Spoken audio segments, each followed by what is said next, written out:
അങ്ങനെ വർഷങ്ങൾ നീണ്ട കാത്തിരിപ്പിന് ശേഷം finally Suzuki has entered the electric ചാറ്റ്. സുസുക്കിനെ ഇന്ത്യയിലെ തന്നെ ഫേമസ് ആക്കി മാറ്റിയ ഒരു സ്കൂട്ടറാണ് ആക്സസ്. അതിൻ്റെ ഇലക്ട്രിക് വേരിയൻ്റ് ആയിട്ടുള്ള ഈ ആക്സസ് സുസുക്കി ഇപ്പോൾ പുറത്തിറക്കിയേക്കുവാണ്. എന്തൊക്കെയാണ് ഈ ആക്സസിൻ്റെ പ്രത്യേകതകൾ, എന്തൊക്കെയാണ് ഇതിൻ്റെ സവിശേഷതകൾ എന്ന് നമുക്ക് കണ്ടു നോക്കാം. ഇതിലെ മേജർ സെല്ലിംഗ് പോയിന്റ് ആയിട്ട് പറയാൻ പറ്റുന്ന കാര്യം ഇതിൻ്റെ പുതിയ ബാറ്ററി ടെക്നോളജിയാണ് LFP, അതായത് ലിഥിയം ഫെറോ ഫോസ്ഫേറ്റ് എന്ന് പറഞ്ഞ പുതിയൊരു ബാറ്ററി ടെക്നോളജിയാണ് യൂസ് ചെയ്തിരിക്കുന്നത്. അപ് ടു 3 kilowatts ആണ് ഇതിൻ്റെ പവർ.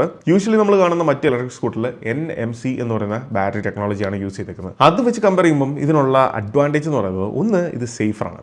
2, ഹീറ്റിനെ ബെറ്റർ ആയിട്ട് ഹാൻഡിൽ ചെയ്യും. 3, comparing to NMC 4 times long lasting ആണ് LFP ബാറ്ററീസ്. അതുകൊണ്ട് തന്നെ സുസുക്കി ഇതിനൊരു 7 വർഷം അല്ലെങ്കിൽ 80,000 കിലോമീറ്റേഴ്സിൻ്റെ എക്സ്റ്റൻഡഡ് വാറണ്ടി പ്രൊവൈഡ് ചെയ്യുന്നുണ്ട്. 2, പെർഫോമൻസ് ആൻഡ് റേഞ്ച്. പെർഫോമൻസിൻ്റെ കാര്യത്തിൽ സുസുക്കി എന്ന് പറയുന്ന ബ്രാൻഡിനെ നമുക്ക് ട്രസ്റ്റ് ചെയ്യാം. വർഷങ്ങളായിട്ടുള്ള ഒരു ബ്രാൻഡാണ്. ഇന്ത്യയിലെ ആക്സസ് എന്ന് പറയുന്നത് ധാരാളമായിട്ട് വിറ്റഴിഞ്ഞ ഒരു സ്കൂട്ടർ തന്നെയാണ്. അതുകൊണ്ട് പെർഫോമൻസ് സൈഡ് നമുക്കൊന്നും പറയാനില്ല. ബട്ടറി സ്മൂത്ത് ആണ് ഇതിൻ്റെ ഓവറോൾ പെർഫോമൻസ് എന്ന് പറയുന്നത്. എന്നാൽ ഇതിൻ്റെ റേഞ്ച് എന്ന് പറയുന്നത് കോമ്പറ്റീഷനുമായിട്ട് കമ്പയർ ചെയ്യുമ്പം 95 kilometers ആണ് സിംഗിൾ റേഞ്ചിൽ ഇത് പ്രൊവൈഡ് ചെയ്യുന്നത്. കമ്പനി ക്ലെയിം ചെയ്യുന്നത് 95 ആണ്. എങ്കിലും റിയൽ ലൈഫിൽ നമുക്ക് ഓൾമോസ്റ്റ് ഒരു 75 to 80 അല്ലെങ്കിൽ 85 kilometers നമുക്ക് സിംഗിൾ ചാർജിൽ ലഭിക്കും. അങ്ങനെ നോക്കുമ്പോൾ കോമ്പറ്റീഷനിൽ സിംഗിൾ ചാർജിൽ 120+ എബോവ് കിലോമീറ്റേഴ്സ് കിട്ടുന്ന സ്കൂട്ടേഴ്സ് അവൈലബിൾ ആണ്. 3, ഇതിൻ്റെ ഡിസൈൻ ആൻഡ് പ്രാക്ടിക്കാലിറ്റി.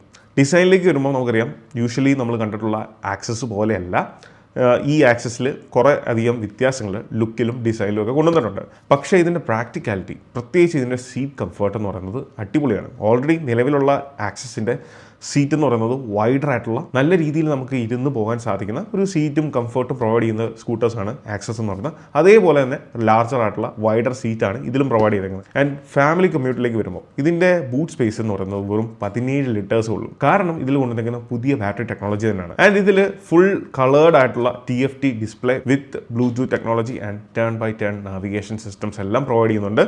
അതോടൊപ്പം കുഴപ്പമില്ലാത്ത ഒരു ചാർജിങ് കപ്പാസിറ്റിയും 0 to 80 നമുക്കൊരു under 1 hours ചാർജ് ചെയ്യാൻ സാധിക്കുന്നു എന്നുള്ളതാണ്. അപ്പോൾ ഓവറോൾ നോക്കുവാണെങ്കിൽ നിങ്ങൾക്കൊരു ലോങ് റേഞ്ച്, അതോടൊപ്പം അത്യാവശ്യം നല്ല സ്പീഡ് വേണ്ട ഒരു സ്കൂട്ടറാണ് എന്നുണ്ടെങ്കിൽ ഒരിക്കലും സുസുക്കി ഈ ആക്സസ് നമുക്ക് ഓപ്റ്റ് ചെയ്യാൻ സാധിക്കത്തില്ല. കാരണം പ്രത്യേകിച്ച് ഇതിൻ്റെ പ്രൈസ് 1,90,000 ആണ് ഇതിൻ്റെ പ്രൈസ് റേഞ്ച് എന്ന് പറയുന്നത്. എന്നാൽ നിങ്ങൾക്ക് വളരെ റിലയബിൾ ആയിട്ടുള്ള, അത്യാവശ്യം റേഞ്ച് പക്ഷേ റിലയബിൾ, സേഫ്റ്റി, ഇങ്ങനെയുള്ള കാര്യത്തിലൊക്കെ ഇമ്പോർട്ടൻസ് കൊടുക്കുന്നുണ്ടെങ്കിൽ തീർച്ചയായിട്ടും നമുക്ക് കൺസിഡർ ചെയ്യാൻ പറ്റുന്ന ഒരു ഫാമിലി ഓറിയൻറ്റഡ് ആയിട്ടുള്ള സ്കൂട്ടർ തന്നെയാണ് ഈ ആക്സസ് എന്ന് പറയുന്നത്. സോ ഇതിൻ്റെ ഫ്ലിപ്കാർട്ട് ലിങ്ക് ഞാൻ ഡിസ്ക്രിപ്ഷനിൽ കൊടുത്തിട്ടുണ്ട്.